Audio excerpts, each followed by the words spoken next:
Hello everyone, welcome to my YouTube channel Shiva learning point.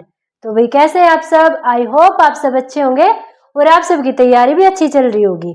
तो भाई आज हम अपना सीडीपी को स्टार्ट करने वाले हैं। जो बच्चे एचटेट की तैयारी कर रहे हैं, सीटेट की तैयारी कर रहे हैं, ये भाई हरियाणा के आरओएच की वैकेंसी आने वाली है, रेलवे की टीचर की वैकेंसी आ चुकी है, DSSB की टीचर की वैकेंसी आ चुकी है और KVS की भाई मार्च तक आ जाएंगी। मतलब इतनी सारी टीचिंग वैकेंसी आ चुकी है।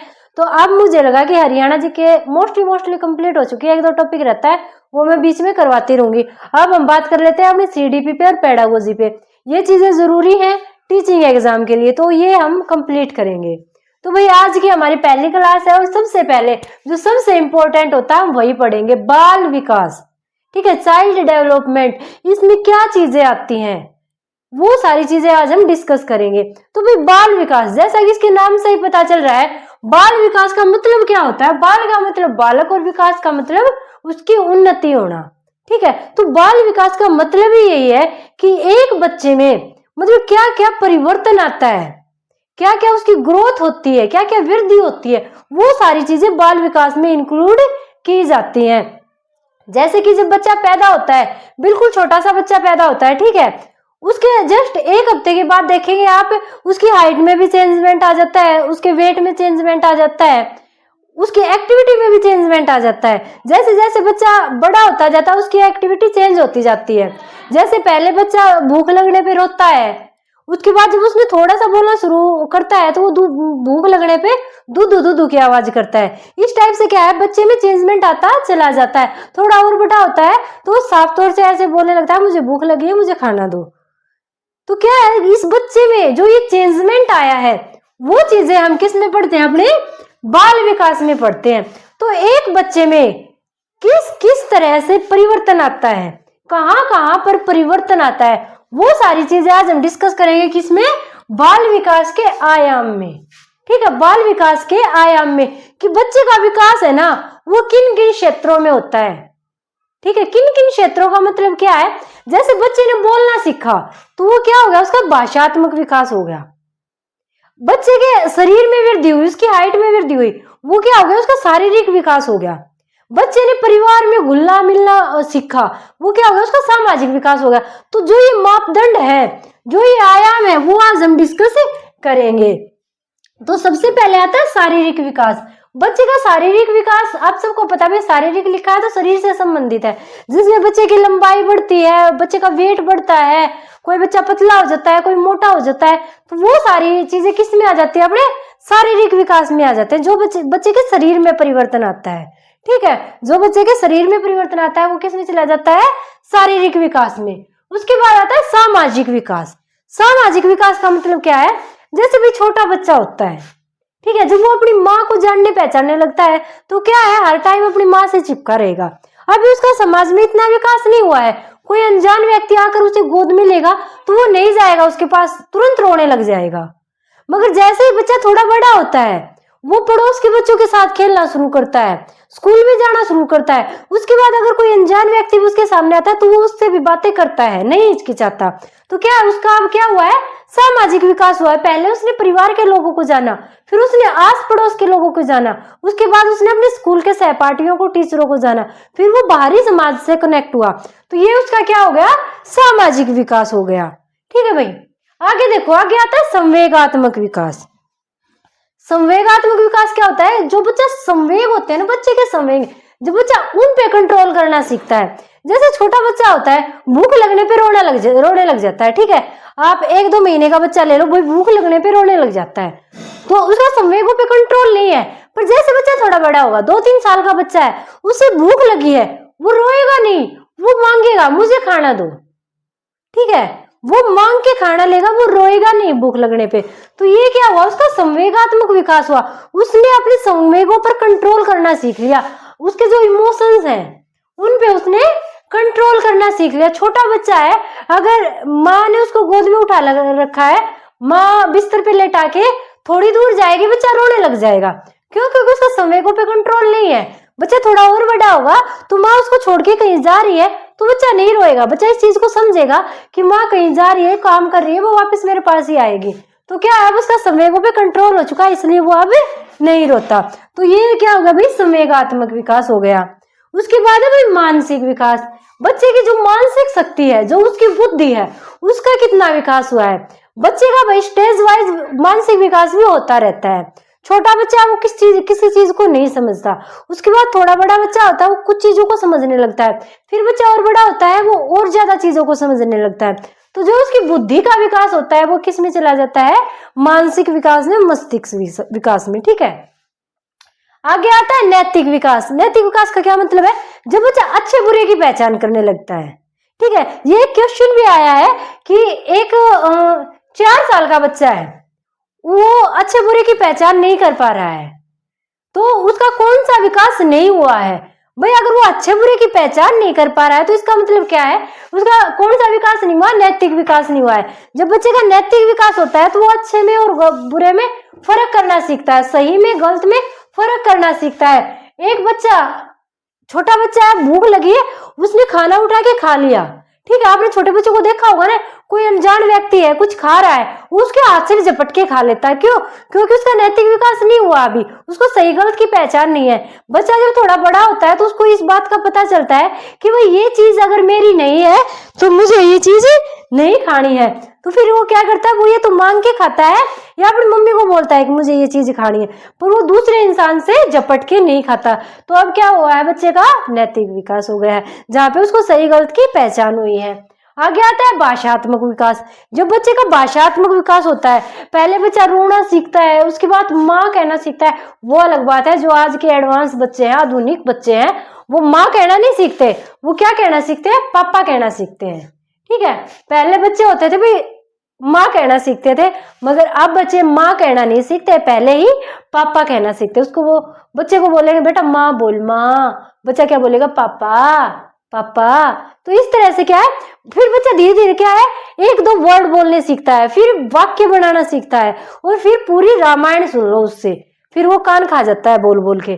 तो ये यहाँ पे बच्चे का क्या हुआ है, भाषात्मक विकास हुआ है। बच्चे ने बोलना सीखा है। बिल्कुल बच्चा नील था, उसको रोने के सिवा कुछ नहीं आता था, वहां से लेकर वो इतनी बड़ी बड़ी स्टोरियां सुनाता है, वहां तक चला गया। तो बच्चे का क्या हुआ, वहां पे भाषात्मक विकास हुआ है।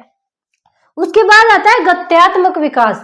गत्यात्मक विकास का क्या मतलब है कि जो बच्चे की गति में परिवर्तन होता है।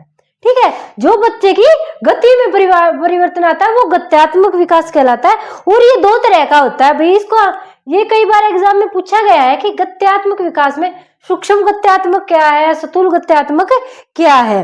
जैसे सूक्ष्म गत्यात्मक का मतलब क्या होता है, सूक्ष्म गत्यात्मक का मतलब क्या है कि बच्चे ने ड्राइंग बनाना सीखा। ठीक है, बच्चे ने ऐसे करके भाई बच्चे ने फूल बनाना सीख लिया, तो वो किस विकास में चला गया, वो आ गया हमारे सूक्ष्म गत्यात्मक विकास में, क्योंकि इसकी गति तो सूक्ष्म ही है ना। बच्चे ने ऐसे फूल बनाना सीखा, वो सूक्ष्म गति है। तो बच्चे ने ड्राइंग करनी सीखी, ये एग्जाम्पल होगा सूक्ष्म गत्यात्मक का। अब आता है स्थूल गत्यात्मक। स्थूल गत्यात्मक का क्या मतलब है कि बच्चे ने साइकिल चलाना सीख लिया। ठीक है, बच्चे ने जब साइकिल चलाना सीख लिया तो वो किस में चला जाएगा, स्थूल गत्यात्मक में चला जाएगा। ठीक है, तो गत्यात्मक विकास 2 तरह का होता है, सूक्ष्म गत्यात्मक और स्थूल गत्यात्मक। ये थे भाई बाल विकास के आयाम कि बच्चे का विकास कहाँ कहाँ से हो सकता है। अगर इनमें से एक चीज पे भी बच्चे का विकास रह जाता है तो वो बाकी समाज से थोड़ा पिछड़ जाता है। तो इन सारी चीजों में बच्चे का विकास होना जरूरी है। तो इन सब का जब विकास होता है तो उसको इकट्ठा क्या बोलते हैं भाई, सर्वांगीण विकास। बच्चे का अगर सर्वांगीण विकास हो रहा है, इसका मतलब क्या है, बच्चे के विकास में ये सारे आयाम शामिल है। ठीक है, तो अगर ये वर्ड आ जाता है, सर्वांगीण वर्ड आ जाता है, तो आंख बंद करके ऐसे टिक मार देना, आपका आंसर करेक्ट चला जाएगा। आगे भाई बच्चे कंफ्यूज हो जाते हैं वृद्धि में और विकास में। वृद्धि क्या है, विकास क्या है, कई बच्चे इन दोनों चीजों को एक समान समझ लेते हैं, पर दोनों में बहुत ज्यादा डिफरेंस है, रात और दिन का अंतर है। ये लगा लो एक भाई है एक बहन है। ठीक है, वृद्धि बहन है, विकास भाई है। दोनों एक तो नहीं है ना, एक माँ बाप के हैं मगर एक नहीं है, वो भाई है वो बहन है, बस ये याद रखना है। विकास भाई है, वृद्धि उसकी बहन है। दोनों में अंतर क्या है, जो वृद्धि है वो मात्रात्मक है। मात्रात्मक का क्या मतलब है कि वृद्धि को मापा जा सकता है कि हाँ भाई आज बच्चे का वजन 10 किलो है, 1 महीने के बाद बच्चे का वजन 10.5 किलो होगा, 6 महीने के बाद 11 किलो चला जाएगा। तो ये क्या हो गया, ये मात्रात्मक वृद्धि है। क्या है भाई, वृद्धि हुई है, उसके वेट में वृद्धि हुई, उसने वेट गेन किया। वहीं पे जो विकास होता है वो गुणात्मक भी होता है और मात्रात्मक भी होता है। ठीक है, गुणात्मक कैसे, जैसे कि बच्चा पहले सही गलत में फर्क नहीं कर पा रहा था, अब बच्चा सही गलत में फर्क कर रहा है, उसको हम नाप तोल तो नहीं सकते ना, उसके गुणों में वृद्धि हुई है। ठीक है, तो क्या हुआ, वो गुणात्मक है और वो मात्रात्मक भी है। अब उसको ग्रेड तो दे सकते हैं, पहले बच्चे को भी डी ग्रेड मिली हुई थी, अब उसने अच्छा व्यवहार किया, उसको ए ग्रेड मिल गई। ठीक है, तो जो विकास होता है वो गुणात्मक भी होता है और मात्रात्मक भी होता है। याद रखना है, वृद्धि हमेशा क्या होती है, मात्रात्मक होती है। भाई माँ की लाडली होती है तो मात्रात्मक होती है। ठीक है, आगे क्या है, वृद्धि संकीर्ण शब्द है। क्यों भाई, क्योंकि वृद्धि क्या है, वृद्धि जैसे भी हाइट में वृद्धि होगी, वेट में वृद्धि हो गई, हाथ थोड़ा लंबा हो गया, थोड़ा सा मोटा हो गया, इस तरह से मतलब कि कम उसके लिए यूज की जा सकती है। तो ये एक संकीर्ण शब्द है। मगर विकास क्या है, विकास एक व्यापक शब्द है कि बच्चे का विकास हुआ है। इसका क्या मतलब है कि बच्चे का वो मानसिक रूप से भी तेज हुआ है, उसका समाज में भी उठना बैठना अच्छा हुआ है, उसका नैतिक विकास भी हुआ है, भाषा के तौर पे भी उसका विकास हो गया, मतलब क्या उसका सर्वांगीण विकास शामिल हो गया, इसलिए इसको व्यापक शब्द बोला जाता है। और वृद्धि तो सिर्फ क्या है, शारीरिक शरीर के ऊपर ही निर्भर है कि शरीर में कितना चेंजमेंट हुआ है, वो हमारी वृद्धि में जोड़ी जाती है। आगे क्या है, इसका इकाइयों में मापन होता है और इसका इकाइयों में मापन नहीं है। जैसे लंबाई को हम मीटर में माप लेते हैं कि हाँ भाई बच्चा इतने मीटर का है, बच्चा इतने इंच का है। ठीक है, जैसे भार को हम भाई बच्चे का भार 10 किलोग्राम है, 15 किलोग्राम है, तो मापन की इकाइयों में मापा जाता है और विकास के मापन की कोई इकाई नहीं होती, तो इसका इकाइयों में मापन संभव नहीं है। आगे क्या है भाई, जो वृद्धि होती है वो संरचनात्मक होती है। ठीक है, जो शारीरिक संरचना है उस पर वृद्धि डिपेंड करती है कि बच्चे में कितना परिवर्तन आया है। और जो विकास है वो कार्यात्मक होता है, बच्चे को के कार्य को देख के अंदाजा लगाया जाता है, हाँ भाई बच्चे का विकास कितना हुआ है। ठीक है, तो वृद्धि संरचनात्मक है, शरीर की संरचना पे आधारित है, और जो विकास है वो कार्यात्मक है, बच्चे के कार्य को देख के ये बताया जाता है कि हाँ भाई बच्चे का विकास कितना हुआ है। फिर एक समय बाद रुक जाती है। भाई आप सबको पता है जो वृद्धि एक समय बाद रुक जाती है। भाई मान लो 20 साल के होगी, 20 साल के बाद हाइट नहीं बढ़ेगी, चाहे कितना भी कॉम्प्लेन पियो कुछ कर लो, 20 साल के बाद आपकी हाइट नहीं बढ़ेगी। तो मान लो भाई आपकी एज 60 साल होगी, 60 साल के बाद कितना भी खा लो आपका वेट नहीं बढ़ेगा। तो ये सारी चीजें क्या होगी कि भाई जो वृद्धि है वो एक समय के बाद रुक गई। मगर विकास क्या है, विकास जीवन भर चलता रहता है। आपके दादाजी 90 साल के हैं, पहले जमाने में स्मार्टफोन नहीं होते थे, अब स्मार्टफोन आ गए, दादाजी को स्मार्टफोन चलाना नहीं आता, आपने दादाजी को स्मार्टफोन चलाना सिखा दिया कि दादा ऐसे यूट्यूब पे ऐसे क्लिक करो और यहाँ पे बोल दो शिवा लर्निंग पॉइंट, तो चैनल निकल के आएगा। वहां पे मैडम बहुत अच्छे से पढ़ाती है, स्वाद आ जाता है, जमा हरियाणवी लैंग्वेज में पढ़ाती है। तो दादा ने शिवा लर्निंग पॉइंट बोला और अपना चैनल निकल के आ गया, और दादा ने चैनल देखा तो क्या हुआ, दादा ने सीखा ना, नई चीज सीखी, स्मार्टफोन चलाना सीखा है दादा ने, तो क्या उसका विकास हुआ है। तो विकास आजीवन चलता रहता है, चाहे जिंदगी भर विकास। क्या हुआ, सुहान शिवा ने क्या किया है, कोई बात नहीं मैं आ रही हूँ। छोटा सा बच्चा परेशान करता रहता है। तो भाई विकास क्या है, आजीवन चलता रहता है, जीवन भर विकास चलता ही रहेगा। तो आई होप आपको वृद्धि और विकास में अंतर समझ में आ गया होगा। वृद्धि बहन है, विकास भाई है। वृद्धि मात्रात्मक होती है, माँ की लाडली होती है। विकास गुणात्मक भी होता है, मात्रात्मक भी होता है। माता का लाडला तो होता है पर गुखाना भी होता है, तो गुणात्मक। ठीक है, ये संकीर्ण शब्द है, ये व्यापक शब्द है। ठीक है, लड़कियां होती है वो थोड़ी संकीर्ण भी होती है, मतलब थोड़ी शर्माती वगैरह भी हैं, और लड़के सबके सामने ऐसे व्यापक रहते हैं, ओ हम आ गए डॉन, किसी से नहीं डरते। ठीक है, तो क्या है, विकास व्यापक है, वृद्धि संकीर्ण है। वृद्धि इकाइयों में मापन होता है, इसका इकाइयों में मापन संभव नहीं है। ये संरचनात्मक होती है, कार्यात्मक होती है। भाई बाहर कार्य कुरिय तो मोस्टली लड़के ही करते हैं, तो एक समय के बाद रुक जाती है और ये आजीवन चलती रहती है। भाई लड़कियां थोड़े टाइम के बाद मैच्योर हो जाती हैं, और जो लड़के होते हैं ना सारा लाइफ टाइम निकम्मे ही रहते हैं, ठीक है, शरारती रहते हैं, तो ये आजीवन चलती रहती है, ठीक है। आगे भाई विकास के सिद्धांत, ये और कर लेते हैं एक बार। विकास के सिद्धांत, सिवा नहीं वहां पे जाओ, आपको बोला था ना बैठक में जाओ, नहीं बच्चा नहीं मारना, शरारत मतलब बिल्कुल थोड़ा सा रहता है। फिर देखो आपको चॉकलेट दिलाऊंगी, जाओ बैठक में लेके जाओ, जल्दी थोड़ी सी रहती है, जल्दी जाओ, थोड़ी सी रहती है, जल्दी जाओ, जल्दी गो गो गो, नहीं मत मारो, जाओ। अरे मैंने सोची थी ना काटू, जा लड्डू जल्दी ले जाओ ना, थोड़ी सी रहती प्लीज। अब आता है विकास के सिद्धांत, बहुत बार एग्जाम में प्रश्न पूछा गया है, यहाँ से मतलब कि इम्पोर्टेंट है, बस समझने हैं, रटने की चीज नहीं है ये, रटोगे बिल्कुल कद्दे भी याद नहीं होंगी, मगर हाँ अगर आप इनको समझ लोगे ना लाइफ में भूल भी नहीं पाओगे। तो क्या है विकास का पहला सिद्धांत, क्या है? निरंतरता का सिद्धांत। तो निरंतरता का सिद्धांत क्या कहता है? निरंतर का मतलब क्या होता है? लगातार। तो लगातार चलता रहता है, विकास की प्रक्रिया है वो निरंतर चलती रहती है। भाई लाइफ टाइम, अभी बताया ना कि दादा ने 90 साल की उम्र में फोन चलाना सीखा है, तो क्या उसका विकास हुआ है? तो विकास निरंतर चलता ही रहता है, विकास कभी रुकता नहीं। जैसे वृद्धि रुक जाती है तो विकास रुकता नहीं है, निरंतर चलता ही रहता है। आगे व्यक्तिगत भिन्नता का सिद्धांत।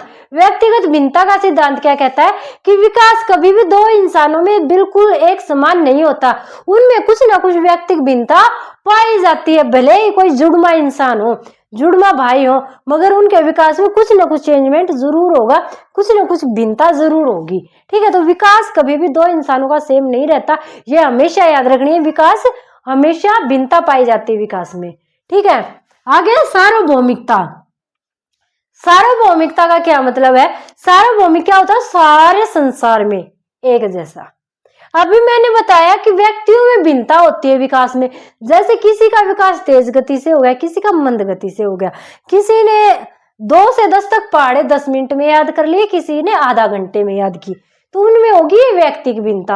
अब क्या है कि सार्वभौमिकता सारे संसार में एक जैसा होता है। इसका मतलब क्या है? चाहे कोई अमेरिका का बच्चा हो, चाहे भारत का बच्चा हो, चाहे इंग्लैंड का बच्चा हो, जापान का या चीन का या पाकिस्तान का, कहीं का भी बच्चा हो, सबसे पहले बच्चा क्या है? रोना सीखेगा, उसके बाद बच्चा बैठना सीखेगा, फिर ऐसे गुडलिया चलना सीखेगा, मतलब घुटनों के बल चलना सीखेगा, फिर खड़ा होना सीखेगा, उसके बाद अपने खुद से चलना सीखेगा।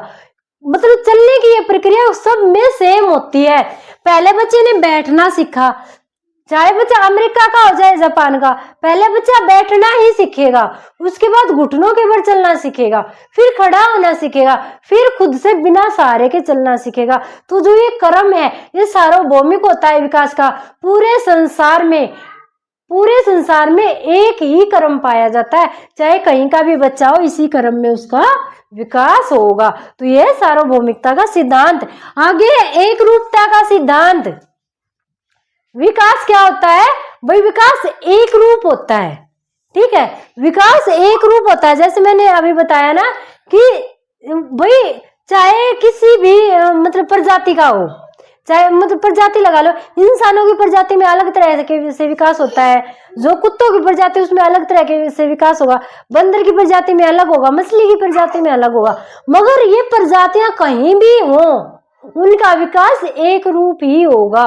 तो ये कहता है एक रूपता का सिद्धांत। आगे सामान्य से विशिष्ट की तरफ। जो विकास होता है हमेशा सामान्य से विशिष्ट की तरफ चलता है। सामान्य से विशिष्ट की तरफ क्या है कि बच्चा, छोटा बच्चा पहले ही इस पेन को ऐसे पकड़ना नहीं सीखेगा, पहले क्या है वो हाथ को ऐसे हिलाना सीखेगा, पहले वो हाथ को ऐसे मारेगा इस पेन के ऊपर, जब छोटा बच्चा है हाथ को ऐसे मारना सीखेगा, उसके बाद क्या है वो उंगलियों को ऐसे खोलना सीखेगा, उसके बाद वो इस चीज को पकड़ना सीखेगा। तो क्या है सामान्य क्रिया से बच्चा विशिष्ट क्रिया पे आएगा, ठीक है। जैसे बच्चा पहले चलना सीखेगा, उसके बाद दौड़ने की विशिष्ट क्रिया करेगा। तो क्या है विकास हमेशा सामान्य से विशिष्ट की ओर जाता है। उसके बाद क्या होता है भाई, क्या आता है एकीकरण का सिद्धांत। उसके बाद क्या आ जाता है अपना एकीकरण का सिद्धांत। हाँ तो भाई कहाँ थे हमें, भविष्यवाणी संभव। तो जो विकास होता है ना उसकी भविष्यवाणी संभव है। जैसे कि भाई बच्चे को देख के, कोई बच्चा है वो मतलब पेचकस से खेल रहा है, हथौड़े से खेल रहा है, ऐसे किसी भी चीज से खेल रहा है, तो हम उसको देख के क्या भविष्यवाणी कर सकते हैं कि ये बड़ा होके इंजीनियर बनेगा। ठीक है, ऐसे ही कोई बच्चा है भाई ऐसे खेल खेल में ऐसे सुई लगाना का वो कर रहा है, तो हम क्या भविष्यवाणी कर देंगे बड़ा होके डॉक्टर बनेगा, इसकी डॉक्टरी में रुचि है। तो क्या है, विकास की भविष्यवाणी संभव है। कोई हट्टा कट्टा है, बहुत ज्यादा हट्टा कट्टा है, उसको क्या बोल देंगे बड़ा होके पहलवान बनेगा। तो क्या है, विकास की भविष्यवाणी संभव है। बच्चे को देख के, उसके विकास को देख के कि उसका विकास किस तरीके से हो रहा है, उसके विकास की भविष्यवाणी की जा सकती है। फिर क्या है, वर्तुलाकार। वर्तुलाकार के कैसा होता है भाई, देखो वर्तुलाकार इस तरह से, पता नहीं आपको दिखाई दे रहा है या नहीं, यहाँ से ये यहाँ से बना के दिखाती हूँ। वर्तुलाकार का मतलब क्या होता है, ऐसे विकास हमेशा ऐसे वर्तुलाकार चलता है। वर्तुलाकार का क्या मतलब है कि बच्चे का जो विकास होता है, बच्चे ने एक चीज सीखी तो वो यहाँ पे आके शिथिल हो जाएगा। जब उस चीज को पक्का कर लेगा ना, तब बच्चे का माइंड नई चीज सीखेगा, फिर यहाँ पे आके शिथिल हो जाएगा। जब बच्चा इस चीज को शिथिल कर लेगा, माइंड में सेट कर लेगा, फिर वो नई चीज सीखेगा। ठीक है, तो बच्चे का जो विकास होता है ना वो वर्तुलाकार चलता है। एक बार बच्चा चीज को सीखता है, वहां पे रुक जाता है, शिथिल हो जाता है कुछ टाइम के लिए, उसके बाद दोबारा से उस चीज को सीखता है, नई चीज को सीखता है। ठीक है, तो ऐसे क्या होता है कि विकास हमेशा कैसे चलता है, वर्तुलाकार चलता है। क्या हुआ, पैसे दे दूं? ठीक है, थोड़ी देर में देती हूँ। फिर क्या है, आनुवंशिकता और पर्यावरण में अंतःक्रिया। भाई जो विकास है, विकास पे आनुवंशिकता और पर्यावरण में अंतःक्रिया होती है। मतलब क्या है, बच्चे का विकास किस गति से होगा, कैसा होगा, ये किस पे डिपेंड करता है। एक तो आनुवंशिकता पे, भाई उसके मम्मी पापा कैसे हैं, उसका वंश कैसा है, और दूसरा पर्यावरण में कि बच्चा किस पर्यावरण में रह रहा है। एक तो बच्चा किस वंश से संबंधित है, उसके दादा दादी, मम्मी पापा, परदादा परदादी, मतलब उन सबके जो जीन्स होते हैं उन पे बच्चे का विकास डिपेंड करता है। दूसरा जिस पर्यावरण में बच्चा रह रहा है उस पे डिपेंड करता है। तो दोनों का मिली जुली जो होती है उसी से विकास होता है बच्चे का। तो आनुवंशिकता और पर्यावरण की अंतःक्रिया होती है। उसके बाद क्या होता है, दिशा का सिद्धांत। ठीक है, दिशा का सिद्धांत क्या कहता है कि जो बच्चे का विकास होता है वो एक दिशा में होता है, जैसे जिसको बोलते हैं सिरोमुखी। ठीक है, इसको क्या बोलते हैं भाई, दिशा के सिद्धांत को सिरोमुखी। सिरोमुखी का मतलब क्या होता है कि पहले बच्चे के सिर का विकास होता है। बच्चे जब पैदा होता है उसका इतना सा सिर होता है, एक हफ्ते के बाद उसका सिर इतना हो जाता है। तो क्या है, बच्चे क्या पहले सिर का विकास होता है, उसके बाद उसके बाकी शरीर का विकास होता है। तो क्या है, विकास एक दिशा में होता है। ठीक है, तो सिरोमुखी विकास होता है। उसके बाद है परिपक्वता व अधिगम में अंतःक्रिया। भाई बच्चे का विकास परिपक्वता और अधिगम में अंतःक्रिया को दर्शाता है। मतलब क्या है कि एक बच्चा सीखने के लिए अगर परिपक्व है ना, वो तभी सीख पाएगा। उसका अधिगम कब होगा, जब वो परिपक्व होगा। आप भाई 5 साल के बच्चे को, आप 5 साल के बच्चे को और आप ये लगा लो कोई भी साइंस की चीज सिखा रहे हो, कोई फॉर्मूला याद करवा रहे हो, क्या वो कर पाएगा? नहीं कर पाएगा। 5 साल का बच्चा उतना ही पढ़ पाएगा जितने के लिए वो परिपक्व है। उसको टेबल याद करा दी, उसको अल्फाबेट याद करवा दिए, उसको फ्रूट नेम, वेजिटेबल्स नेम, ये सारी चीजें वो कर पाएगा। मगर अगर साइंस के फार्मूले उसको समझाए जाए, अगर यूपीएससी की तैयारी उससे करवाई जाए, तो क्या बच्चा सीख पाएगा? चाहे कितना भी जोर दे तो बच्चा नहीं सीख पाएगा। तो जब बच्चा परिपक्व होगा, अधिगम उसका तभी हो पाएगा और तभी उससे उसका विकास हो पाएगा। तो परिपक्वता और अधिगम में अंतःक्रिया होती है। ये थे भाई बाल विकास से संबंधित टॉपिक। इसका एक इतना सा हिस्सा और रहता है, वो है बाल विकास की अवस्थाएं, वो मैं नेक्स्ट वीडियो में लेके आऊंगी। अब वीडियो काफी लंबी हो चुकी है भाई, तो आज के लिए इतना ही। आई होप आप सबको वीडियो पसंद आई होगी। वीडियो को लाइक और शेयर पक्का करें, चैनल को सब्सक्राइब करें। थैंक यू भाई। जय भारत, जय हरियाणा। और हाँ, एक बात और, किसी का बैच लेने की जरूरत नहीं। कहीं सोचो रेलवे का आ गया, रेलवे वाले का बैच ले लो। किस किस का बैच लोगे? रेलवे का पेपर आ गया, केवीएस का मार्च में आ जाएगा, DSSB का वैकेंसियां निकलने लग रही हैं, और ये इसका हरियाणा का ROH का आ जाऊंगा। किस किस का बैच लोगे, किससे का बैच मत लो, मिलमा पढ़ाई करो सारी चीज। ये चीज हर पेपर में बुझी जाऊंगी, हर पेपर में बुझी जाऊंगी, तो पहले ये कंप्लीट कर लो। तो भाई आज के लिए इतना ही। थैंक यू भाई। जय भारत जय हरियाणा। बच्चा चार्जर मुंह में ले रहा, आ जाती वीडियो तक आज तक काटू ना, एक दो बात और बताती। करंट लग गया तो मेरा करंट लगा देगा। थैंक यू भाई।